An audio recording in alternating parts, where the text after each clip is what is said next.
All right, welcome everybody. We're so absolutely pleased that you were able to join us today for our special discussion on the realities of COVID-19 and ministry with young adults. We are in very unprecedented times right now. This is all something that I would argue almost none of us have ever experienced before, unless you've been in another part of the world under quarantine, which is possible.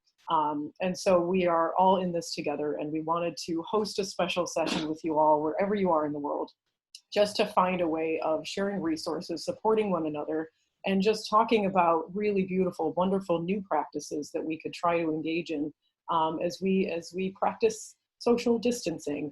And for quite some time, and we also, are well aware that some people are struggling to, keep their jobs in ministry right now. There's a lot going on. And so we want to be here to support you all.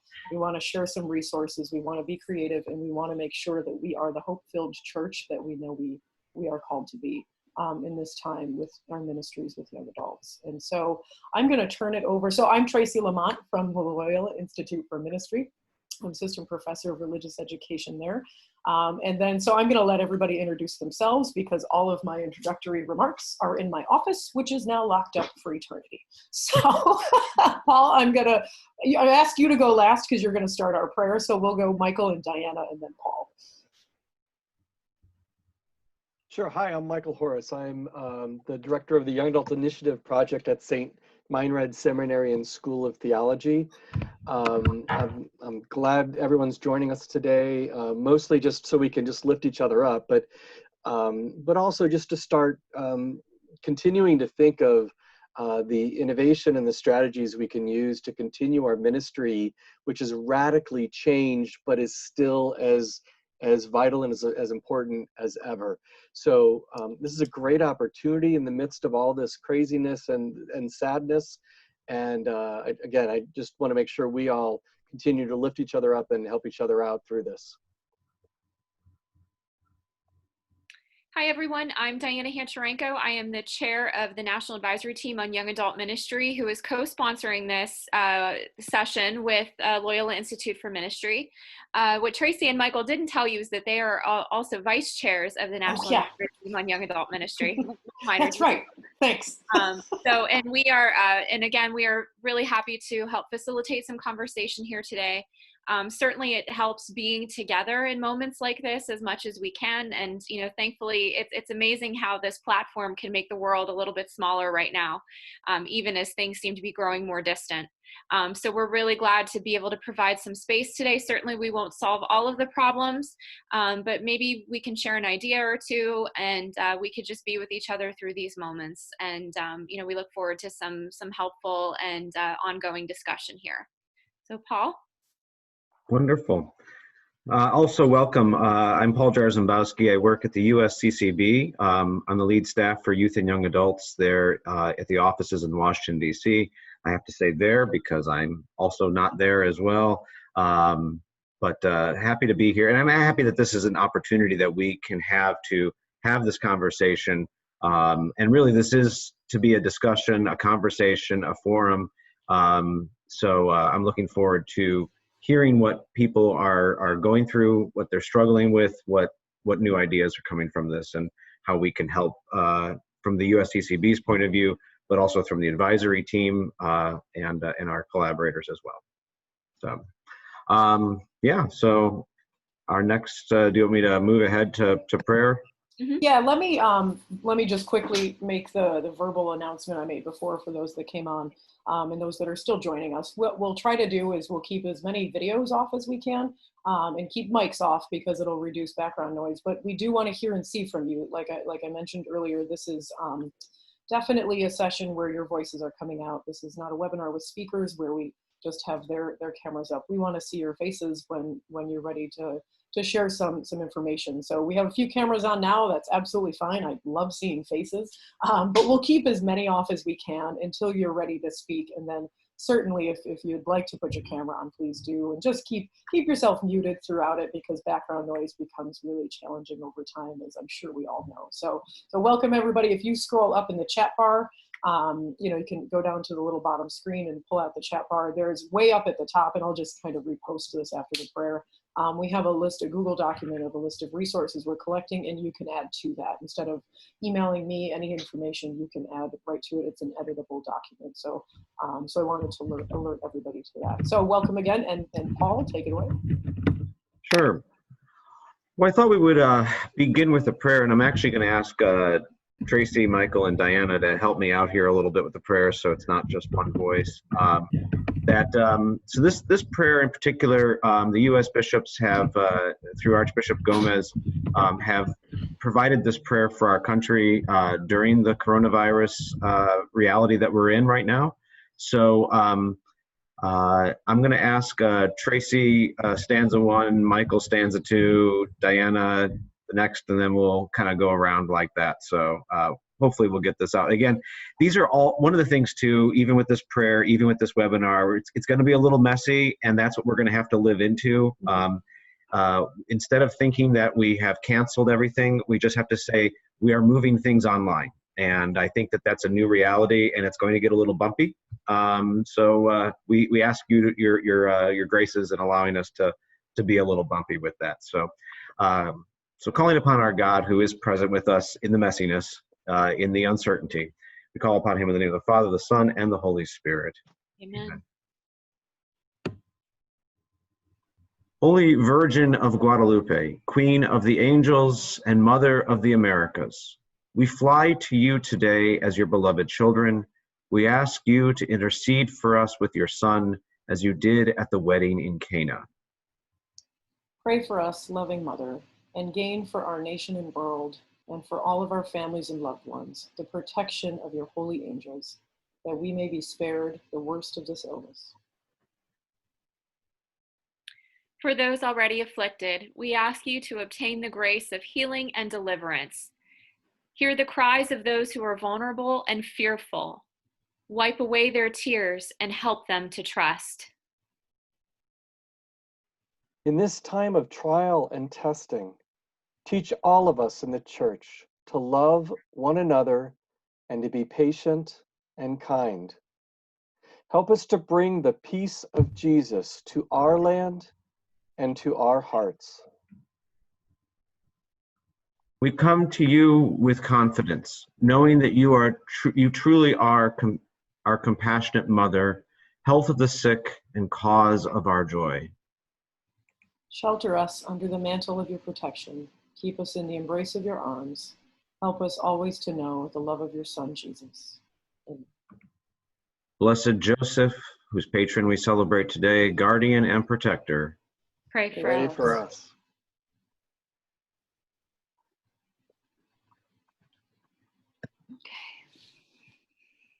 Thanks, Paul. Okay. Well, welcome again to anyone who just joined us.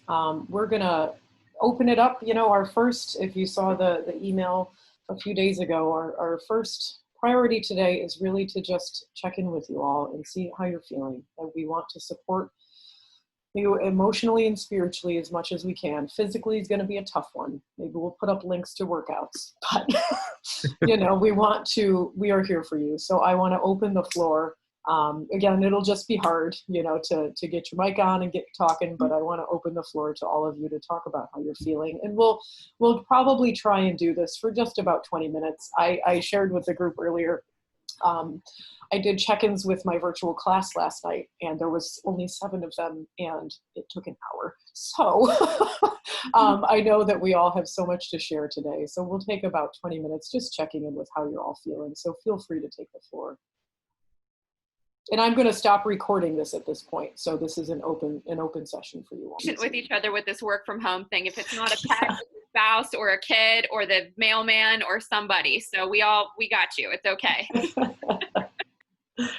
So I put in the chat bar down there, what are we seeing and experiencing? Maybe this is the time that we talk about, maybe the fears we have. I was reading a lot of that in the chat bar. So, feel free to chime in here.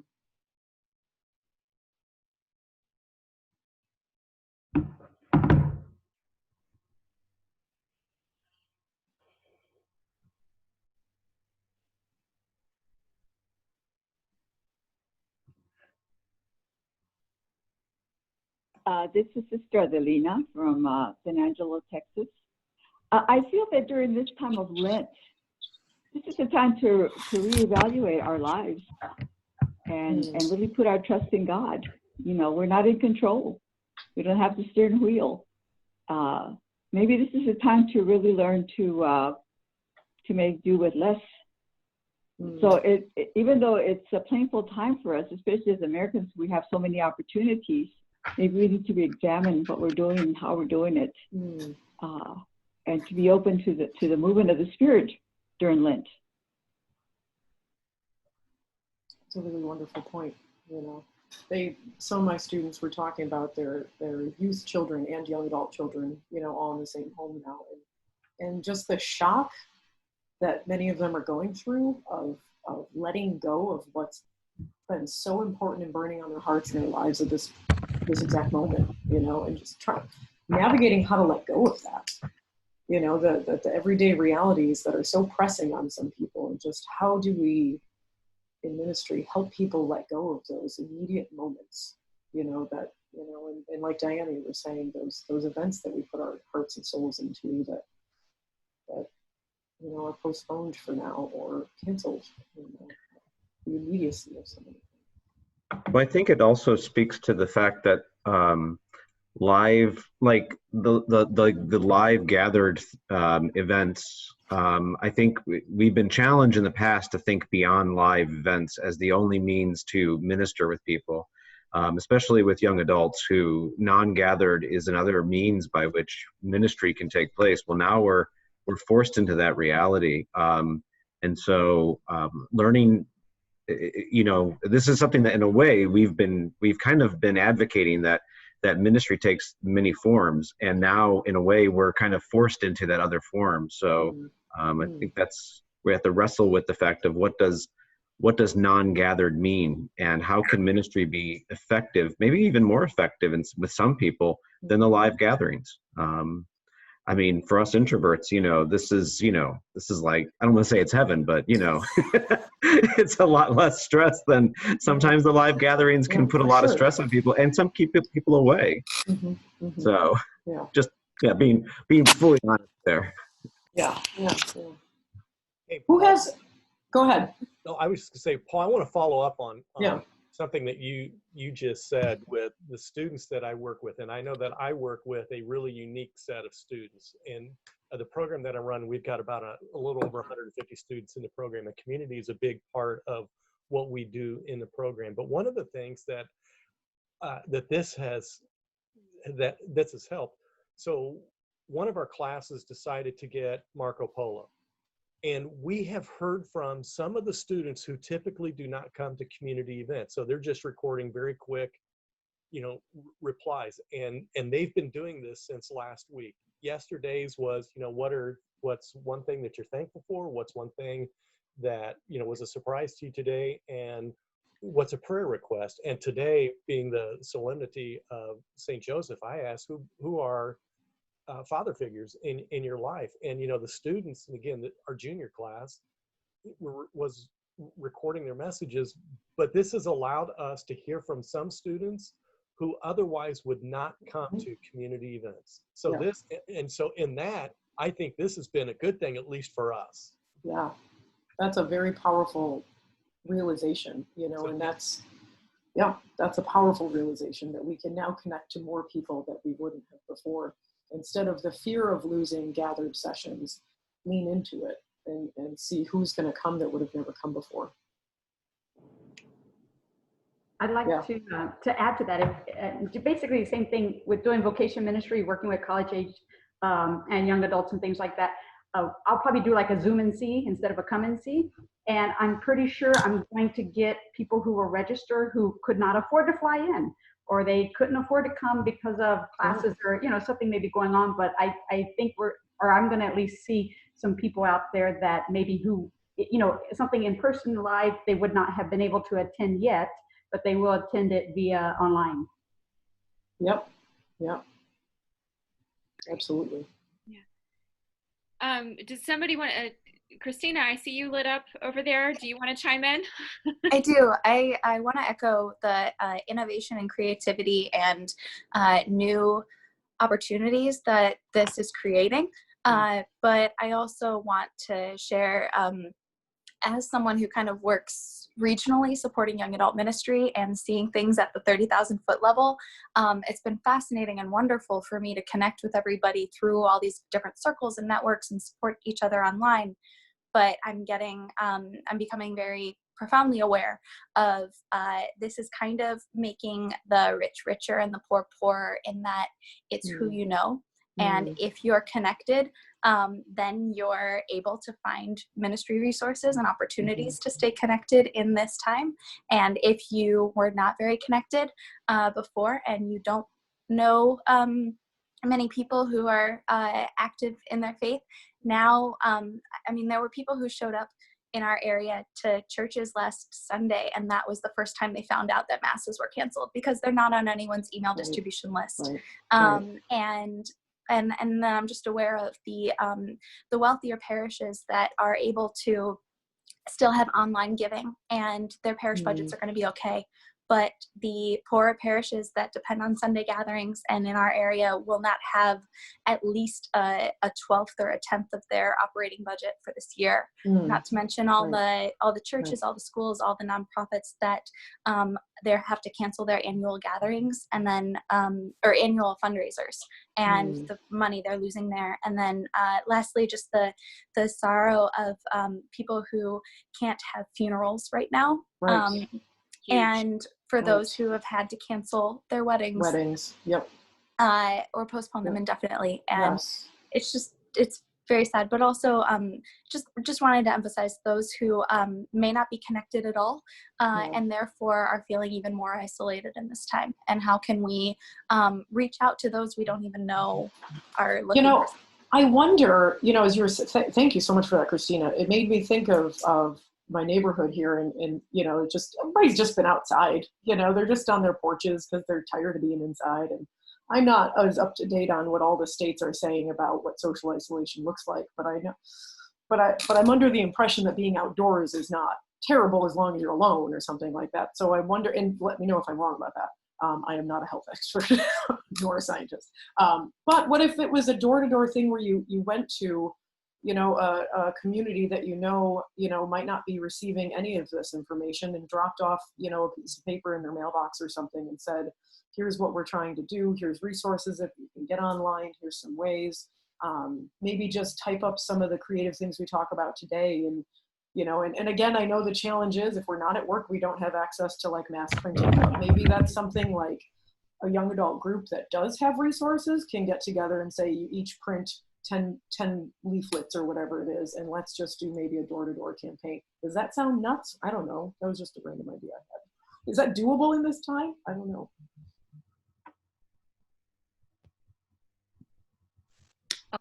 I did have one kind of insight or issue that I don't know how to start that. Oh, there it goes. Okay. One of the issues I think that I've started to maybe become aware of, because I've been trying to throughout this week put out Zoom content and opportunities for people to gather. But one of the things that we struggle in young adult ministry when inviting young adults to come, if they don't know someone that's going to be there, there's this anxiety that builds in trying to participate in that. And I think I'm running into the same of I'm afraid to log into this group Zoom because I don't know who's going to be there. There is some anxiety that I've started to kind of, as I've been talking to young adults who usually are pretty engaged, that is still something that they are kind of experiencing, even some social anxiety within this. And because mental health in general is kind of heightened right now, some of their social anxieties and things then also prohibit them in kind of entering to some of these spaces. So I've been trying to think through that challenge. I have not come up with anything yet because they just don't even have a way to connect with other people of knowing who else is going to be there. So that's just something that I've seen arise in this week, and I don't really have a solution, but if anyone has any thoughts. Mm.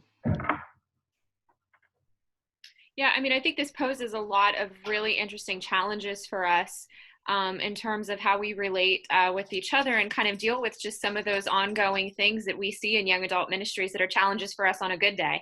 And then now we're throwing in all of these, these added separations and these added factors to it that just make it, incredibly complicated and just really difficult to try to find points of connection and to find to allow people to kind of find their place in the church, especially during this very unique time. So certainly we can hopefully as we share resources and as we have the Tracy, I don't know if you could share the Google Doc again. I'm seeing the chat bar just light up with everyone kind of typing in some different suggestions that they have. So please, if you haven't taken a look at that yet, please look at it. I mean, there's quite a bit there. I was just looking at it, and people are writing on it. So exactly. Here it is again. Yeah, exactly. So I mean, and just kind of pulling some of this out, I see that we're sharing some different platforms and stuff that work for for us. Again, kind of recapping that we need to pay attention to our brothers and sisters in the rural areas. Those as Christina had pointed out earlier, about kind of that inequity of people who are connected and those who aren't, maybe falling further behind right now. There is, some conversation about parishes attempting live streaming, pastors recording messages. I'm going through that at home right now, navigating my pastor through that, something he said he would never do. Here we are, and he's actually doing quite well, which is great. And our parishioners are really responding to that. So for our community, that seems to be working right now. We're also, talking about just our own personal anxieties, over here about, just worried about health, retirement, finances, family, loved ones, working from home, just all of these anxieties that we have to deal with. Certainly all of that is being brought up to the table. So thank you guys. I know that, we're trying to navigate. We didn't realize, I think, how huge this conversation would be. So we're trying to navigate making sure that we have as many voices heard as possible right now. So please, if you haven't chimed in yet, we do want to hear from you. But also the chat bar on the side is a great way to make your voice be heard right now as well. This is Anna Johnson. I work with Mary Nolan. I'm out in Seattle. One of the things that's been working for us that has gotten young adults really engaged is feeling like they can make a difference in this time. Across the country, one of the biggest lacks is, as people are moving towards hoarding and fear around food security, is that the donations to soup kitchens and food banks have greatly decreased. A lot of the places that deliver food to the folks who need it the most are running dry. And so we've been working on organizing young adults to, in their Costco runs or whatever, to pick up an extra box of things to drop off at some of our, in Seattle, we have Catholic community services or Catholic charities and other places so that they can go and drop off food in places. And I think this has really helped with a lot of the anxiety of young adults, because having an opportunity to look outward and see like, where else are the real big challenges and how can I make a difference has been a big impactful resource for a lot of the people that we've been working with. Hi, this is Sarah Rose. I'm not on video because I'm nursing my little one right now, but I would add that I am a coordinator of young adult ministry at a parish in Cincinnati, Ohio. And something that we've done is we partnered up with the Vincent de Paul organization at our parish. And so we are having, if you're elderly or otherwise at home and you need groceries or prescriptions delivered, then you get paired up with a young adult and they deliver that need to that person. So you kind of get partnered up with someone so that if you need things later on in the week or the month or whatever, it's the same person that's delivering your item. So it's a young adult paired with an elderly member of our parish. But also, I don't know, I just want to offer a word of encouragement, because I feel like when the church is tested in times like this, great things are going to come out of it. And we see that throughout history. And I just think that really, truly, our young adults are going to come alive in this time. And I've already seen so much creativity and thinking outside the box when it comes to ministry. And I don't know, it's just like, I'm sad to be excited that we're in this position, but also I just think like rubber's really meeting the road in our ministry, and I just think something really beautiful is going to come out in the church. I absolutely affirm that in my own personal way, Sarah. Yes. And I'm not speaking for anyone else other than myself right now. I just, I came off that session with my students last night, and we were talking about, it's a course, graduate course on church sacraments and liturgy, and we're talking about liturgy and the Eucharist at the same moment that all of my students are finding out that there is no Mass, and the power of, and that we also have a sacramental crisis in our church, that people are not, coming to Mass. They're not coming for baptisms. They're not getting married in the church. They're, things like that. We know that, and maybe this is a way to truly look at the power of the Eucharist, that we are Eucharist. We are transformed by Christ's body in the Eucharist to be bread for others, to maybe really make the Eucharist meaningful beyond Sunday Mass, and to see liturgy as the source and summit of our lives,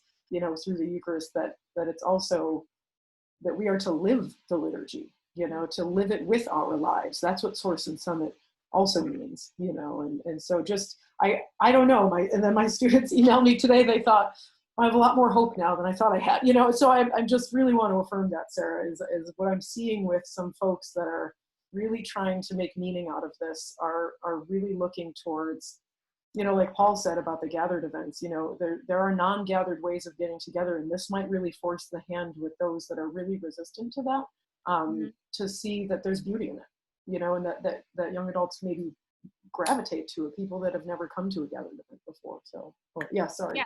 No, so I got really excited about that. No, absolutely. And I'm grateful for that hope, Sarah. Thank you so much. Really appreciate that. Really fantastic. And I'm, again, looking in the chat bar over here, kind of talking about, also from what Anna was saying about, getting involved with, the parishes or local food pantries. Stacy over in the chat bar said, to contact your local Catholic charities, community service organizations to see how you can help. Schools are being drop-off locations and pantry locations to distribute food. See who's doing something. I know, like, for example, at our parish, we're kind of switching gears up a little bit and kind of doing a little bit of a drive-through service and figuring out how to get some different people involved in that. Also, there's a comment on here that I think is extremely important. It says, my parish staff is calling all the members to check in on them. Personal phone calls are rare. Our parish, again, is, we're doing that not only with our homebound parishioners, but I'm trying to check in either via phone call or text message, or, just kind of knowing each young adult, kind of what the best means of communicating with them is, just to see how they're doing, and just to check in with them. So certainly those personal phone calls, again, that's a great way to highlight it here.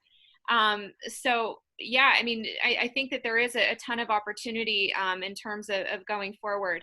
Someone reminding us, Vicky, reminding us that if you're healthy, go give blood. Blood banks are. That's a great, that's great idea. really important, right now, if you're able to do that. So, and then, thanks, Paul, we had to get a Christus Vivit quote in here. The young make us see the need for new styles and new strategies. Ministry with young adults needs to become more flexible. Man, do you think that he would have had the force, that he would have known that what that really would have meant? Right. A little, about a year later, that here we would be, from that. So certainly there are tons of ideas still flowing in the chat bar. And that, so please, keep an eye on that. I understand this is a rapidly moving conversation. We're doing our best to facilitate. Certainly, we can still, if you haven't made your voice heard yet, we'd love to hear from you. Next time, just think outside the box Thursday. Oh yeah, that's a great idea. Sorry, go ahead. Yes, we just heard a voice. Go ahead. Yes, hi. My name is Myra Price. I'm from the Diocese of Joliet. Very inspired to hear everyone here sharing. Just going back to what someone said at the beginning, there are a lot of resources already. So we're trying to, from our office, to curate those, but also going to what Crystal was saying about how sometimes young adults have that social anxiety too when it comes to joining meetings like that. So we're gathering next week with the advisory team. So many different young adults are on the diocese, and we're gathering some ideas to see who wants to be a missionary disciple at this moment, and a couple of ideas that we came up with that we may implement are all those young people that have the ability, the technical abilities, you know, if we can create a list and then provide to the pastors that need assistance, reaching out to their communities, whether it's via video or Facebook or live streaming of the masses or things like that, or also creating small videos inviting, like personal videos inviting through our website and through our Facebook. But it will be much more engaging if it's a personal message inviting them to do something. Seeing a familiar faces, like the young leader from this parish, you know, oh, I know him, I know her, this is what they're doing, I want to join them, I want to be part of that. So little things like that that we can certainly share as well. There's a couple questions down here about graduation. Any ideas for that? Maybe we could get talking about that. One thing that popped into my mind was, I know some are canceling, you know, between colleges and high schools, which I think is really awful. I'm sorry, I think it's awful. They've waited 4 years or longer, or 10 years for their graduation. I have students that have been in my program for a very long time, struggling to get through a graduate program, and this is monumentous for them. Loyola New Orleans has said she's very clear she's not canceling, we're postponing that, you know, so postponing is an option if you can really talk to your leadership in your schools. But I wonder if there's some other creative ways. I was thinking maybe, you know, if you do postpone it, or maybe you hold an actual, you know, the day you were supposed to have it, and you start sending in, you know, viral videos of you walking across something at your house, you know, and I don't know, just graduating yourself with your family or something, you know, or, you know, just supporting that through a video somehow. I don't know. Any other ideas on that?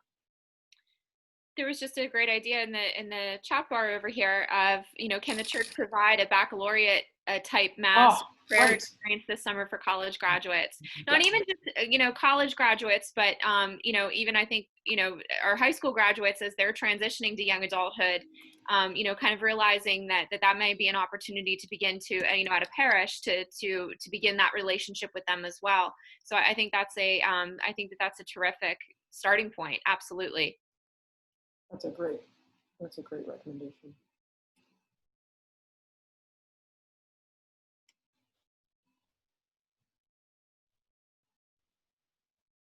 You got to turn your mic on. Here we go.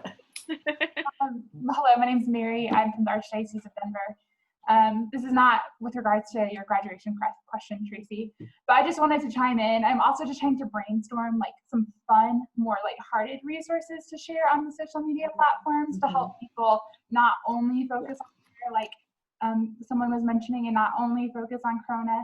And what's cool is there's lots of like free concerts happening now digitally, or even as different diocesan leaders, like Catholic NYC, they're doing a digital live stream speaker series that I can then share with my group in Denver. So we can utilize each other even more easily. So also just trying to bring in a fresh light air of, all right, like not to make light of the seriousness of what's happening, but to give our brains a break. Like let's give a concert, or I was brainstorming doing a digital like Denver Catholic Young Adult talent show so people could submit videos and show off a talent and have a prize. So just offering some reprieve as well to help us not focus on providing a lot of anxiety in our lives.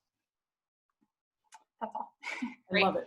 I love it. Thank you, Mary. Was it Mary? Your name is Scott on there. Yep. I'm typing some of these down. Sorry if I don't look like I'm paying attention. I'm trying to type in our resources, some of the things you're all saying. Yes, absolutely. I'm seeing over also in the chat bar, Mark Del Sander mentioned going with the idea of our young adults rising to the challenge. How can we use this moment as an opportunity to strategically reach out to unchurched or non-connected young adults? You know, certainly I think that's always a question, but now kind of more than ever, you know, and I'm even seeing this a little bit too locally, in that if they see an opportunity for them to serve, I think we know that many young adults are service oriented. If there is something for them to tap into, certainly extending an invitation to someone who does want to help, I think can certainly be an opportunity. But that's more you know, brainstorming right there as far as, you know, who needs to be at the table, whose helping hands do we need right now? I think that's a very real question that we can kind of pull in and let that be their gateway. Let that be their lead in to further and deeper things into pastoral life and the life of the church. Yeah, and then Nick posted here too, another idea: young adults should check in on elders in nursing homes who are probably feeling isolated. And that can be even as simple as sending cards. I know that certainly, I know a lot of medical facilities right now, I know certainly in the state of Ohio are really cracking down on visitors, but many people still do have access to phones, and also greeting cards are always a great idea, just sending them a note or, something along those lines. So kind of getting creative and maybe getting back to some of those, dare I say, a little bit old-fashioned methods of reaching out. I think that could be a really great option too. So man, things are moving quick over here. We have some really great ideas flowing. And I do want to also mention that we are running a little bit low on time right now, so we'll kind of get to as much conversation as we can. I will stop talking. So could I bounce off of you, Diana, there? Yes. So you mentioned, and as well Christina mentioned this earlier too, of exactly looking at the folks who are not in our churches right now, what are ways in which we could do it. And even as I was thinking about Christina's comment earlier, I was thinking, that's a simple Facebook status that I could post, and something along the lines of, hey, I know some of you, like some of my friends especially, have been sort of asking these deeper questions in relation to this. If you need someone to talk to in a non-judgmental way and to be a listening heart, please direct message me. One thing I even did, I have a bakery here in my neighborhood that's still trying to do carry out. And I ended up ordering some cinnamon rolls from them, and I posted on my Instagram simply, thank you for bringing me joy. But in the background of that cinnamon roll was literally an icon of Jesus, the Good Shepherd. So even just thinking of some creative ways like that in which you can share still the gospel, even if you're supporting local businesses through Instagram or through Facebook. So just an idea. Mm-hmm. Yeah, absolutely. Yeah, I mean, now's the time to get creative. Seeing some comments over here in the chat bar about CDC regulations regarding mailings. Certainly check in with your local health department. We actually have a young adult right now who's post-surgery, and we got the all clear to send to her. But actually, and so that worked for us, but certainly check in with your local officials to see what they weigh in on that. For us, we were given the all clear on that, but you may not, or depending on, the risk of COVID-19 in your area, that may vary. So certainly check in with your local officials.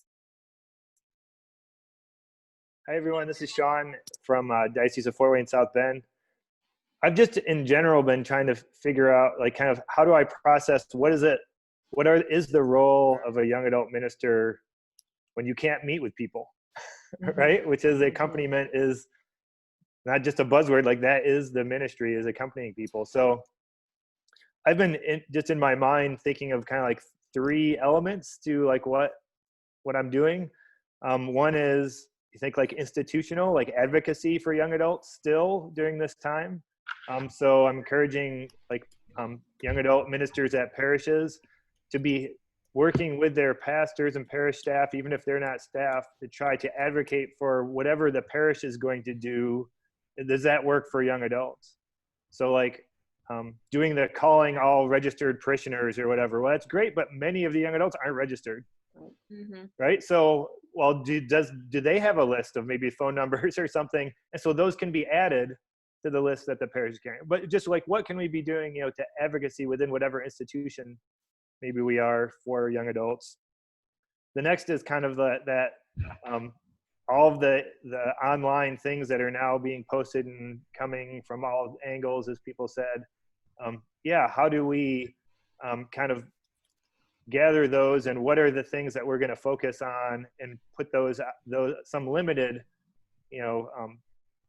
number of those out to encourage people to make sure that they know that there are things going on at all days, all times, things, but not overwhelm them from us. But then the third is but how do we make this all personal still? So like one of the things we're doing is, there's the rosary with the Pope this afternoon. But we're doing a video through Zoom, like, all right, gather in and let's do this locally together, where you can see other faces, right? We could all just do it on our own independently, but how can we do it together? We've had young adults saying, all right, we're live streaming Mass, but it's different when I'm just sitting at home by myself, especially for single young adults. And so, all right, well, let's do, like, people had the idea, let's do like a Zoom gathering while Mass is being live streamed, and then have like conversation afterwards, like you would have at Mass. Yeah. Right. So how can we even take these things that are online? How can we make them personal and get creative in doing that? Yeah. Really I'd love to hear awesome. if other people have other kind of pieces to the ministry that they're focusing on.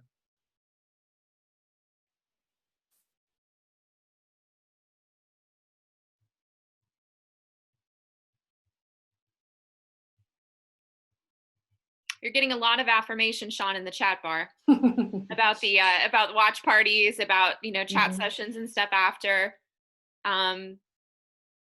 Somebody said my young adult group started an online intention box using, oh gosh, see, these are moving so quick I can't even keep up. Using Google Forms to collect anonymous prayer requests. The leadership team will then pray for those intentions. Let's see here. Plugging young adults into the nightly rosary prayer calls with the Archdiocese of Philly has been cool, especially as they see numbers rise. An experience of the greater church out there, as well as sharing online events in other areas with other campus ministries and groups. So yeah, I think a lot of affirmation for that. Oh yeah, someone said those who have access to Netflix can do watch parties with mission-friendly movies, of course. Yeah, so it seems like there's a lot of creativity in the digital space for some of these gatherings, I guess, so to speak.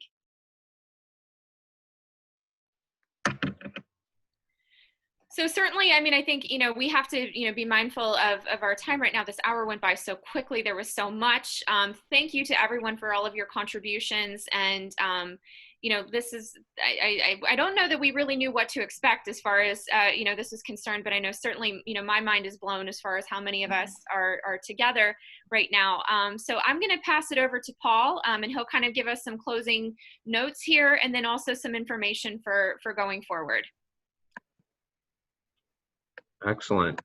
I'm just going to share my. All right. So just letting you know that so the USCCB will be putting out resources as well. We're also working on it from a national. So we've got a special website, usccb.org/coronavirus. Never thought that would be a backslash for USCCB, but there it is. But we will be putting up, so we'll be doing some social media. These are previews of some of the things that are going to be going out on social media that we're going to be putting out there that you can share as well. We're working through a lot of variety of resources. The prayer we said at the beginning of this meeting is actually on that website that Archbishop Gomez had developed. And then, as was kind of announced before, today at 1 p.m. Pacific, 4 p.m. Eastern, there will be a worldwide rosary with Pope Francis. If you're interested, if you'd like to join together online for it, the USCCB President Archbishop Gomez of Los Angeles will be leading that rosary from Los Angeles, and that is the website down there. You can see lacatholics.org/rosary. So as our president of our bishops conference, he wanted to be able to share that with us in the United States. So I'm not sure if Pope Francis if there's going to be a video of him doing it at that time, but if there's not, feel free to hop over and listen to our conference, our USCCB president, should be more accurate on that, the rosary today, at St. Joseph's Day. So, and then also in the chat, Darius is also posting, if for those of you who work especially with Hispanic, Latino youth and young adults, tomorrow night they're going to be having a similar forum like this in Spanish. So if that's of interest to those who minister with or speak Spanish, that's a great resource for them tomorrow night. La Red, the National Catholic Network, the Pastoral Juvenil Hispana, is leading that. And then next week, NFCYM will be hosting a webinar as well for those who work with high school youth. So I know that our ministries sometimes overlap with each other. So If youth or holiness are part of your ministries, or you know people who that might pertain to, feel free to share those as well. And then I'll pass it back to either Tracy or Diana, and we'll see what we're gonna do. Maybe some more of this, but I'll let them kind of chat about that, about what's coming up next. And then I'll stop. You know as well as I do, Paul. No, I'm just kidding. So we've been really trying to discuss here a little bit separately on our own little group text that we have going on, that Zoom, this current Zoom account only takes 100 people, so people were not able to get on. We reached 100 on and off, and so we definitely feel like we need to do this again. We conversed about doing breakout sessions for this one, but I think we all just wanted to be together today. And so we didn't do breakout sessions. We thought about it, but there is a way to go into small groups in Zoom. So we may, we are just throwing this out there right now. We don't have a date and time, but most definitely, you know, the ways, if you didn't get any information from me or Paul, or if it was secondhand, just follow Lim on Facebook, follow Paul, you know, USCCB Young Adult Ministry on Facebook. Like that's where. National, yeah, National Advisory Team on Young Adult Ministry. Mm-hmm. Yes, is that what it, USCCB National? Yeah. It's hard to find. When I've tried to search for it before, it just comes up with the USCCB. So definitely put in National Advisory Team, and you'll find it on Facebook. Also, you know, so in Loyola Institute for Ministry has events, and that's where I put all of these things so that people know that we're having them. So, and then, you know, you can always just email me. I'll type my email here, and you could just get on our list somehow, or Paul, you can email Paul and get on his mailing list. There's a couple ways to do that. So definitely we don't have a day or a time, but we certainly are in conversation about doing this again. Hopefully next week. We've got to look at everybody's schedules. And what we do, maybe we'll do these, you know, those breakout groups and really have smaller conversations about, you know, once we're a week into social distancing, how are we feeling? I think this is a way to not only support one another, but brainstorm creative ideas, you know, and so I feel really committed to both of those aspects. We all need support right now from one another in our ministries, but we also need to support our young adults in our ministries. So definitely, you know, and I definitely want to say, you know, thinking about how, you know, this can also be marginalizing some of our young adults even more, you know, thinking of our young adults that are in prison, and, you know, and that's been on my heart and my mind a lot lately. And so finding creative ways to make sure that they are not left out of this, you know, and so that's it. So we're going to hopefully, you know, offer another session next week. Just be kind of looking for when that comes out. We'll send emails, we'll put things on social media. So just look for us. You'll find us. Absolutely. Yes. And thank you for everyone for joining us today. We're so grateful for this community. I echo Vicky's sentiments in the comments over here. This was very inspiring and comforting knowing that we are not alone. So thankful for the large church family, and amen. I couldn't have said it better myself. So thank you, Vicky, for that. So know that we're praying for all of you and with all of you, and stay safe and stay healthy. And we'll see you all again very soon. God bless. Goodbye. Thank you all. Thank you.